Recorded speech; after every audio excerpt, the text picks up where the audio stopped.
साथियों, भगवान श्री कृष्ण अर्जुन को गीता में आत्मा का ज्ञान देने के बाद अब स्वधर्म पालन के विषय में कह रहे हैं। सुनिए यह श्लोक। स्वधर्मपि चावेक्ष्य न विकम्पितुमर्हसि धर्म्याधि ईद्धा श्रेयोऽन्यत् क्षत्रियस्य न विद्यते। इस श्लोक का अर्थ है, अपने स्वधर्म को देखकर भी तुम्हें अपने कर्तव्य कर्म से विचलित नहीं होना चाहिए अर्जुन, क्योंकि धर्ममय युद्ध से बढ़कर क्षत्रिय के लिए दूसरा कोई कल्याणकारक कर्म नहीं है। अब हम इस श्लोक की विस्तृत व्याख्या करेंगे। अर्जुन युद्ध नहीं करना चाहता, इसके लिए वह भगवान श्री कृष्ण के समक्ष अपने अनेक तर्क प्रस्तुत करता है।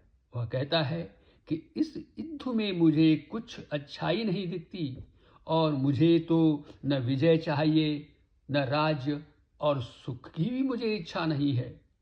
इस युद्ध में मेरे स्वजनों का वध होगा और उसका मुझ पर पाप लगेगा। मृत्यु के बाद मुझे नरक में जाना पड़ेगा। अब देखिए भगवान अर्जुन के इन तर्कों का क्या जवाब देते हैं। भगवान सबसे पहले अर्जुन को देह और देही का ज्ञान दे रहे हैं और कहते हैं कि देही का तो कोई भी वध नहीं कर सकता और देह को कोई भी बचा नहीं सकता। काल कर्म में देह का अंत तो निश्चित ही है। अतः तुम्हें अपने स्वजनों का वध करने पर कोई शोक नहीं करना चाहिए, इसमें तुम्हें कोई संकोच भी नहीं होना चाहिए। स्वजनों का वध करने से तुम्हें पाप भी नहीं लगेगा, क्योंकि यह युद्ध जो तुम लड़ने जा रहे हो वह धर्म की स्थापना के लिए है और तुम क्षत्रिय हो। क्षत्रिय का क्या अर्थ होता है? क्षत्रिय का अर्थ होता है जो दूसरों की रक्षा करे। रक्षा प्रदान करना ही क्षत्रिय का अर्थ है। छत का अर्थ है चोट खाया हुआ और त्रायत का अर्थ है रक्षा करना। इसके लिए क्षत्रियों को अस्त्र शस्त्र का प्रशिक्षण भी दिया जाता है। और अर्जुन, तुम तो एक श्रेष्ठ योद्धा हो, तुम तो अस्त्र शस्त्र चलाने में पारंगत हो। धार्मिक संहिताओं में भी कहा गया है कि युद्ध में लड़ते हुए मरने वाले राजा या क्षत्रिय को मृत्यु के तुरंत बाद उसी तरह उच्च लोक हेवनली प्लैनेट्स की प्राप्ति होती है जो यज्ञ अग्नि में मारे गए पशुओं को होती है। अतः धर्म की स्थापना के लिए युद्ध भूमि में वध करना तथा यज्ञ अग्नि के लिए पशुओं का वध करना, इसे हिंसा नहीं माना जाता है, क्योंकि इसमें निहित धर्म के कारण प्रत्येक व्यक्ति को लाभ पहुंचता है और यज्ञ में बलि दिए गए पशु को एक स्वरूप से दूसरे में बिना विकास प्रक्रिया के तुरंत मनुष्य का शरीर प्राप्त हो जाता है। साथियों, ये कोई पशु है।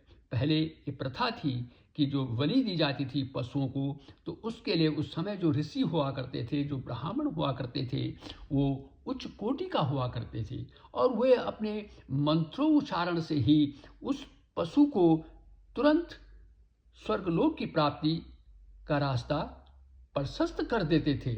लेकिन वर्तमान समय में ऐसी व्यवस्था बंद कर दी गई है, क्योंकि अब उस तरह के ऋषि ये ब्राह्मण उपलब्ध नहीं हैं। उन पशुओं को जिनकी बलि दी जाती थी, अगर वो बलि के लिए नहीं लाए जाते तो उन्हें मनुष्य शरीर न जाने कितनी योनियों के बाद मिलता। लेकिन जब वो बलि में उनका वध किया जाता है, सैक्रिफाइस किया जाता है, तो बिना किसी प्रोसेस के, बिना किसी दूसरे योनि में जाने के उन्हें तुरंत सीधे ही मानव योनि प्राप्त हो जाती है।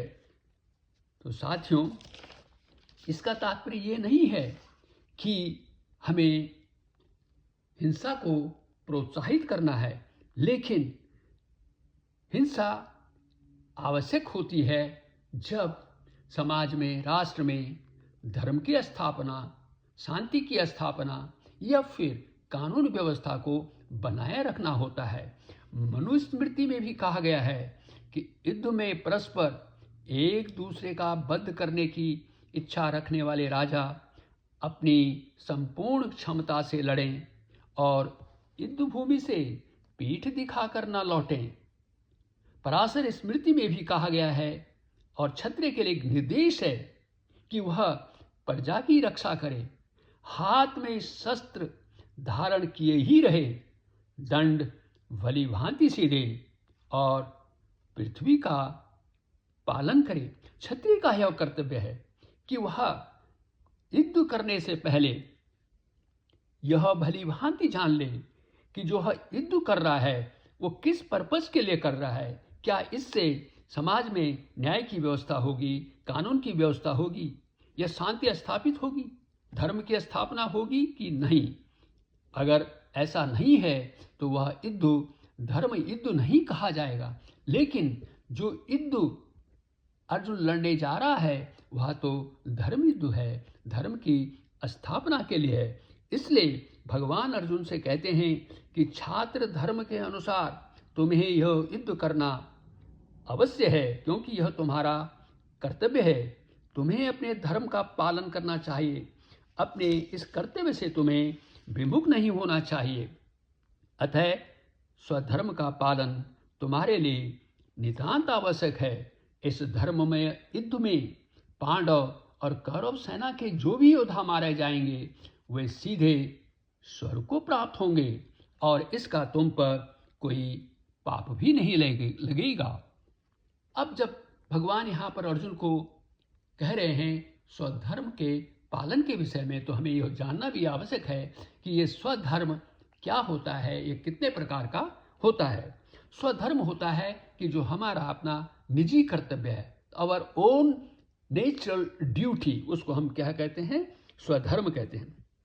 स्वधर्म दो प्रकार का माना गया है।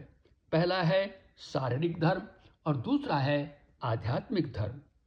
जब तक मनुष्य देहात्म बुद्धि में है, देहात्म बुद्धि का तात्पर्य यह है कि वह अपने को आत्मा नहीं मानता है बल्कि अपने को शरीर मानता है। और जब वो अपने को शरीर मानता है तो उसके लिए कर्म निर्धारित किए गए हैं, कर्म में कार्य निर्धारित करे गए हैं, उसके कर्तव्य निर्धारित किए गए हैं शरीर के द्वारा किए जाने वाले कार्यों के लिए, और वे हैं उसके वर्ण के अनुसार। वो क्षत्रिय है, ब्राह्मण है, वैश्य है या शूद्र है, उसके अनुसार ही उसे अपने कार्यों को निष्पादन करना होता है, उसको निभाना होता है, अपनी जिम्मेदारियों को निभाना होता है। लेकिन अगर वह देहात्म बुद्धि में नहीं है, अर्थात वह अपने को शरीर नहीं मानता है, वह अपने को आत्मा मानता है, तो उसका कार्य हो जाता है कि वह ईश्वर की भक्ति करे, ईश्वर से श्रद्धा से प्रेम करे। ईश्वर भक्ति, प्रेमा भक्ति, इस तरफ उसका ध्यान होना चाहिए। अंत में साथियों, हमें कह सकते हैं कि स्वधर्म का पालन भगवान जो कह रहे हैं वो उनके लिए कितना प्रिय है, कितना महत्वपूर्ण है, इससे हमें ये स्पष्ट ज्ञान हो जाता है। इसलिए वर्तमान समय में हमें जो भी दायित्व निभाने के लिए दिया गया है या जो भी हमारा दायित्व है उसे हम पूर्ण निष्ठा से और समर्पण भाव से निभाएं। जब तक हमारा यह शरीर है तो हम बिना कर्म किए तो रह नहीं सकते।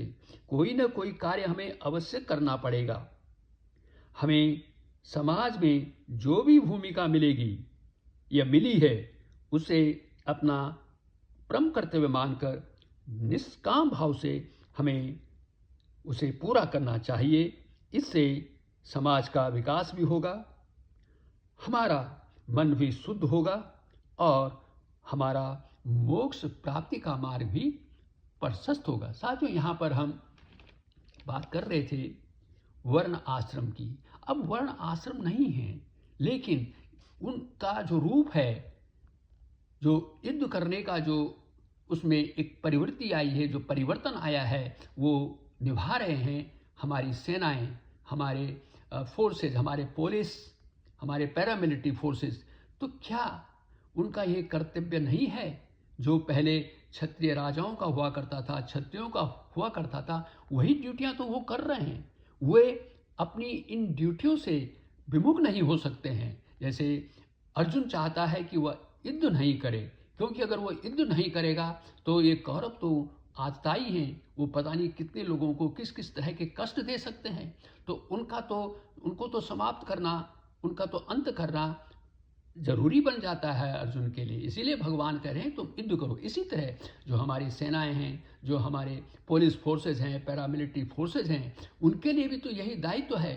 अगर वो अपने दायित्वों को ठीक तरह से नहीं निभाएंगे तो राष्ट्र में, समाज में किस तरह से शांति स्थापित होगी, किस तरह से कानून व्यवस्था बनेगी। देख लीजिए आप, कितना आतंकवाद चल रहा है। अगर इन आतंकियों को हमारी फोर्सेस ऐसे ही छोड़ देगी तो वो तो फिर आतंक मचा देंगे और समाज में जो हमारे विकास कार्य हैं वो बिल्कुल ठप पड़ जाएंगे। इसलिए हमारी सेनाओं के द्वारा जो हिंसा की जाएगी वह पाप नहीं है, वो बिल्कुल पुण्य का कार्य है। और जो भी सैनिक, जो भी बल फोर्स, पुलिस फोर्सेस इस तरह के कार्यों में अपने वीरगति को प्राप्त होते हैं, उन्हें सीधे स्वर्ग की प्राप्ति होती है।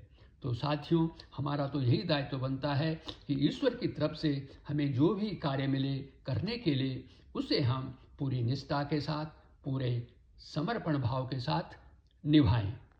आपको यह वीडियो अच्छा लगे और आपको ये लगे कि इससे आपको थोड़ी बहुत भी जानकारी मिली है, तो इसे सब्सक्राइब करें, शेयर करें।